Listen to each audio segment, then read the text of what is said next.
It was just a massage. Or that's what I told myself. Jason Taylor wasn't the type of man who showed cracks easily. On the outside, he had it all together: a good job, a house in the suburbs outside of Seattle, and a wife he'd been with for almost a decade. At 38, he was respected at work as a top architect, known for designing homes that looked like something out of a magazine. People often told him he was lucky. But behind closed doors, Jason was tired. Not just the kind of tired that sleep could fix, but soul tired. The kind that comes from years of carrying emotions in silence, smiling when he didn't feel like it, and sharing a bed with someone who hadn't touched him like she used to. Rachel, his wife, had once been the center of his world. In the early days, they couldn't keep their hands off each other. She made him feel seen, wanted, alive. But somewhere along the way, the passion had dulled. The conversations got shorter. They stopped kissing just because. Touch became rare, almost mechanical, and sex. It became something scheduled, expected, almost like a chore. Neither of them really wanted to do anymore. They still said "I love you," but it sounded like muscle memory, not a feeling. Jason tried to fix things planned. Weekend getaways, left little notes, even learned how to cook, just to make her smile again. But her heart seemed somewhere else, and he had no idea where. Lately, he found himself staying later at the office, sitting in the dark long after his coworkers had left, pretending to go over blueprints he didn't care about. His back ached constantly from the stress. But the pain in his chest, what felt like emotional starvation, was worse. It wasn't that he didn't love Rachel. He did. Or at least he missed the version of her that used to look at him like he was everything. But now he felt invisible, like a background character in his own life. One evening, over a drink at a bar downtown, his longtime friend Daniel noticed the tension in his shoulders and the sadness in his eyes. "You look like hell," Daniel said. Jason gave a weak smile. "Feels about right." That's when Daniel slid a small card across the table. "Go here," he said. "New wellness studio. Not some sketchy place, it's legit. Just try it. Get a massage, man. Let someone touch you in a way that doesn't feel like obligation." For once, Jason hesitated. A massage. It felt weird, like a Band-Aid for a bullet wound. But something about the way Daniel said it stuck with him. Maybe he just wanted to feel human again, touched, cared for, seen. Something real. The following Wednesday, he walked into the studio. Soft music played in the background, and the scent of lavender floated through the air. Everything felt calm, warm, like it was meant to slow down your heartbeat. He almost turned around and left, until she walked in. Her name was Alina, and though she hadn't even spoken yet, something about the way she looked at him, right into him, made his breath catch. At that moment, Jason didn't know what was going to happen. He didn't know that a simple massage would stir emotions he thought were long dead. He didn't know her hands would say more than his wife's words had in years. All he knew, as he followed her down that quiet hallway, was this: something was about to change. She didn't just touch my back, she reached something deeper. The room was quiet, lit only by soft golden lamps. There was a calming scent of eucalyptus mixed with something warmer, maybe vanilla or amber. Jason sat on the massage table, shirt off, feeling exposed in more ways than one. He wasn't used to this kind of vulnerability. He usually kept things locked inside, buried under emails, deadlines, and silent dinners at home. But something about this place felt safe. And then she entered. Alina. She moved with quiet confidence, no rush, no fake cheerfulness. She looked to be in her early 30s, maybe 33 or 34, with chestnut brown hair pulled loosely into a low bun and soft hazel eyes that felt like they'd seen a lot but judged nothing. She smiled gently, introduced herself with a calm, steady voice, and asked him about his stress, his sleep, his tension. Her voice was soothing, but not practiced. It felt real. And in that moment, Jason realized he couldn't remember the last time someone actually asked how he felt. Not just how his day went. As he lay face down on the massage table, Alina dimmed the lights further and placed her hands gently on his shoulders. And just like that, something shifted. It was more than just physical touch. Her hands moved slowly, carefully, like she was reading him, learning where he held his pain, where his body refused to let go. She wasn't just kneading muscles. She was listening with her fingers. And somehow, he found himself letting go, breathing deeper than he had in weeks. "You carry stress here," she murmured. Pressing gently into the base of his neck, he gave a small laugh, almost embarrassed. "That's where I carry everything." She didn't say anything for a moment, just kept moving down his back, across his shoulders. Her hands were firm, confident, and yet incredibly gentle, like she knew how to handle someone who'd been living tense for too long. Minutes passed, but Jason had lost track of time. His thoughts drifted from Rachel to work, to memories he hadn't touched in years. It wasn't just the massage, it was the silence, the peace, and most of all, her presence. She had a way of making the world feel far away. After the session, C handed him a bottle of water and looked at him with a calm expression. "You've got a lot built up in your body. You should come back next week." He nodded without thinking. "Yeah, I think I will." Outside, the Seattle sky had darkened and light rain drizzled down. Jason sat in his car for a while before starting the engine. He felt lighter, like something inside him had softened. But it wasn't just from the massage. It was Alina. He thought about the way she looked at him, not as a client, not as a problem to fix, but as a person, whole, complex, quietly hurting. And for the first time in a long time, he realized how much he missed being touched without expectation. Being seen without judgment. That night, he didn't tell Rachel about the massage. He just said he stayed late at work. And maybe that was the first crack. Or maybe the cracks had already been there. And now he was just noticing the light coming through. All he knew was that next Wednesday, he'd be back. Not just for the relief, but for her. For Alina.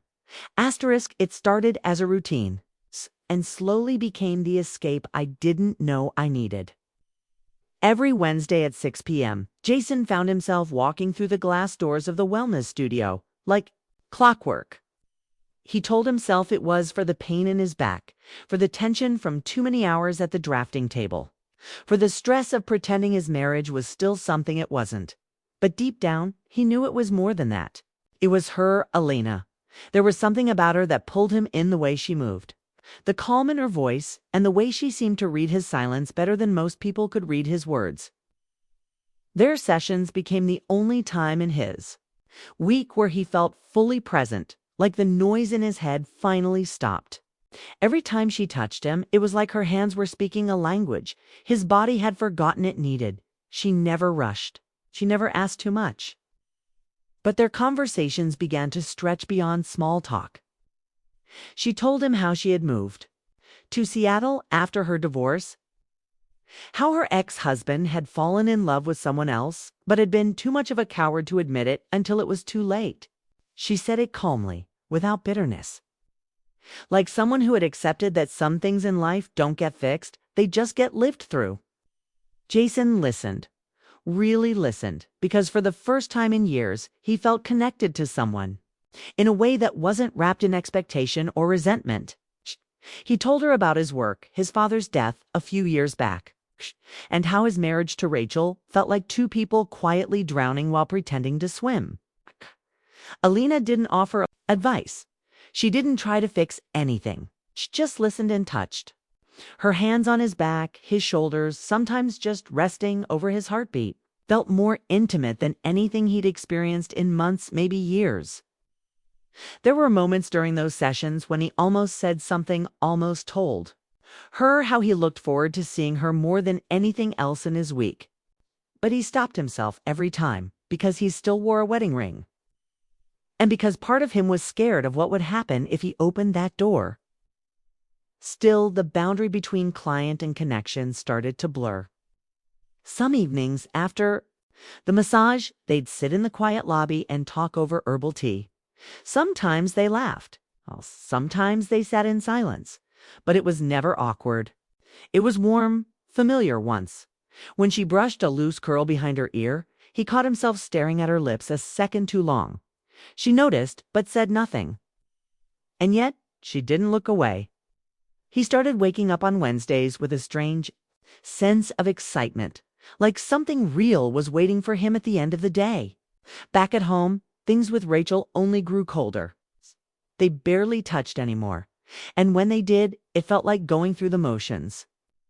She had stopped asking where he was going on Wednesday nights, and he had stopped explaining. The truth was, he felt more alive in that dimly lit room with Elena's hands on his skin than he did in his own bed. He wasn't sure where this was going, or if it should go anywhere at all. But one thing was becoming clearer with each passing week. He was starting to feel again, and it terrified him just as much as it thrilled him. One moment of honesty and everything changed. It had been raining all day, one of those slow, endless Seattle drizzles that seeps into your bones. Jason had left work early that Wednesday, not for any real reason, just a feeling he couldn't shake. When he pulled up to the wellness studio, he noticed the lights were dimmer than usual and the front sign read closed early due to weather. Still, he tried the door. It was unlocked. Elena was there, alone, wiping down the counters and packing up her oils. She looked up, surprised but not upset. "You came," she said softly, a small smile playing at the corners of her lips. He hesitated, then shrugged. Didn't feel like going home. She nodded like she understood, because she always did. She poured him some tea and gestured toward the little couch in the waiting area. They sat side by side. The only sound in the room was the soft hum of rain tapping against the windows. Their conversation started off light music. Books. Nothing heavy, but like always, the walls started to come down. Jason found himself telling her things he hadn't told anyone. How he used to feel alive when Rachel looked at him. How he missed the version of himself that existed in those early years of their marriage. Lena listened, eyes steady, heart open. And then, when their eyes met in a long, quiet moment, something passed between them. Something electric but unspoken. She reached out and gently placed her hand on his. It was a small gesture, but it hit him deep. He didn't pull away. In fact, he turned his hand and laced his fingers with hers. It felt natural, needed. When she leaned in, he didn't stop her. Their lips touched slowly, like they were both unsure if it was right, but too full of want to care. The kiss deepened, pulling years of loneliness to the surface. It wasn't rushed or wild, it was careful, emotional, like they both knew they were crossing a line that couldn't be uncrossed. One kiss turned into another, and soon they were in the back room, where soft blankets and low lights made everything feel dreamlike. Clothes came off piece by piece, not out of lust, but longing. Every touch, every breath between them felt like a conversation their hearts had been dying to have.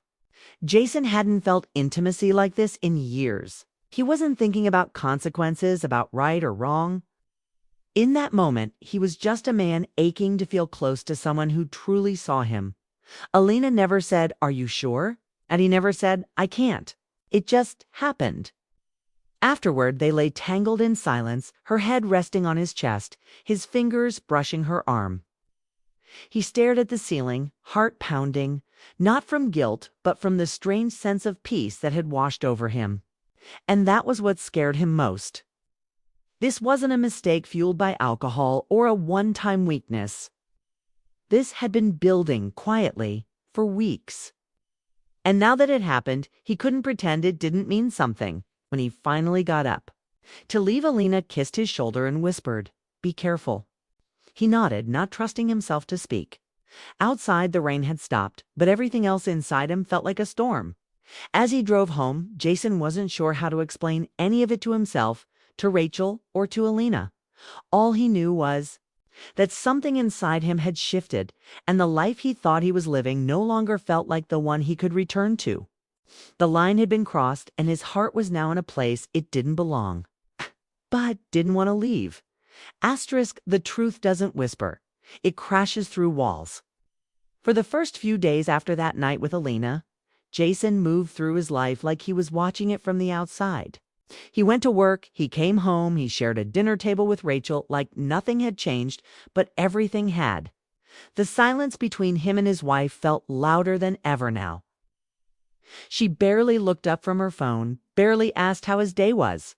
He couldn't tell if it was just distance, or if maybe she, too, had already left the marriage in her own quiet way. Still, the guilt inside him twisted like a rope, even though part of him also felt strangely calm, like the ache he'd been carrying for so long had finally eased. He kept thinking about Alina, about her breath on his neck, the way she had touched him like he mattered, like she knew him. But fantasies don't stay clean forever, and Jason's came crashing down on a Friday evening when he walked through the door and saw Rachel sitting at the kitchen table, stone-faced, holding his phone. "Who's Alina?" she asked, her voice flat, too steady. Jason froze. His heart stopped. He didn't need to ask how she knew. He had been careless, or maybe part of him wanted to be caught. Maybe he was tired of lying to himself as much as he was lying to her. "She's someone I met," he said quietly, ashamed of how weak it sounded. Rachel stood slowly, shaking her head, blinking like she couldn't believe the words. "A massage therapist." "That's what this is?" Her voice cracked just once, and it hit him harder than a slap. He tried to explain, but what could he say? Okay? That he didn't plan for it? That it just happened? Okay? That he had been lonely in his own home for years, and had finally felt something real? Rachel laughed, bitter and cold. "You should have just told me you stopped loving me. Would have hurt less than finding this out like a fool." She threw the phone across the table, and it skidded to a stop near his coffee mug. He wanted to say he was sorry, but the words felt useless.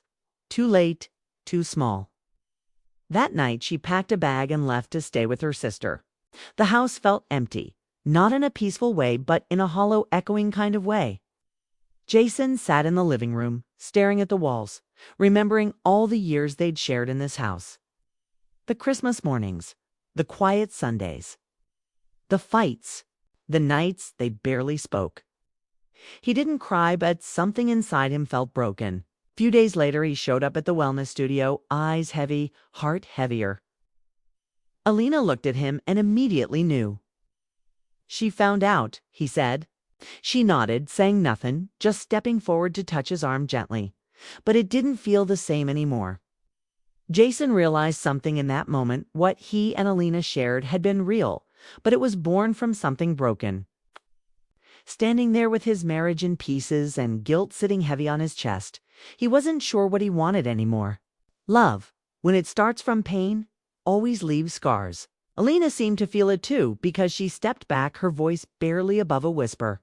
"You need time to figure out who you are without all the noise." And she was right. Jason walked out that day, unsure if he was losing one woman or two.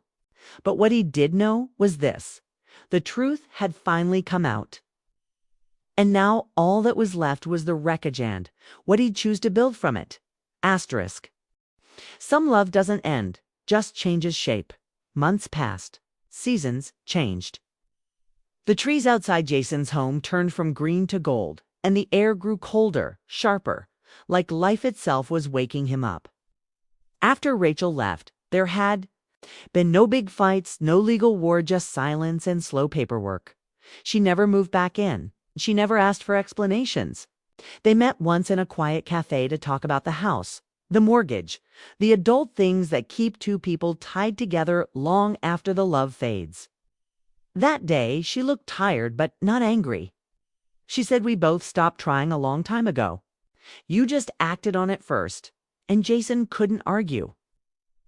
They signed the divorce papers with pens that felt heavier than they should have, and just like that, 15 years became a memory. After that, he pulled back from everything no more. Long hours at work, no more numbing routines. He started running in the mornings. He went to therapy. And slowly, he began to face the parts of himself he had buried for years. The loneliness, the fear of being unwanted, the guilt of falling out of love, and the shame of looking for warmth in someone else's hands. Alina never pushed. After that final moment in the studio, she had taken a step back, and Jason respected her even more for it. She wasn't a mistake. She had been a mirror showing him how far he drifted from who he once was. He thought about her often, not with obsession, but with quiet gratitude. One rainy Sunday afternoon, he walked into the wellness studio. Again, not for a massage, not with expectations, but just to see her. Alina was there, setting out clean towels. When she looked up and saw him, her smile was soft, a little sad, but warm. "Hey," she said. He smiled. "Hey." They sat down like old friends, two people who had shared something intimate and heavy and real.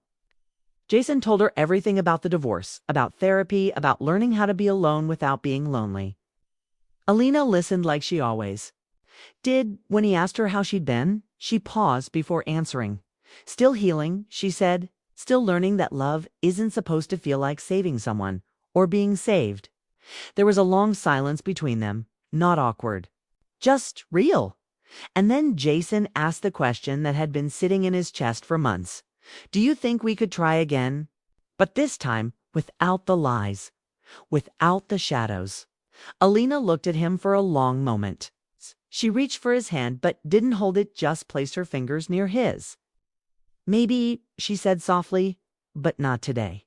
Maybe one day, when we both know we're enough on our own first." And that was the most honest thing either of them had ever said. Jason left that day feeling something he hadn't felt in a long time: hope. Not the rushing kind, not the fantasy of love that fixes everything, but the quiet, grounded kind that grows from truth. He didn't know what the future held, if Alina would one day meet him again at the right time, or if they were meant to be just a chapter in each other's healing. But he knew this: sometimes love doesn't save you, it shows you what you need to save yourself. And that was a beginning all its own.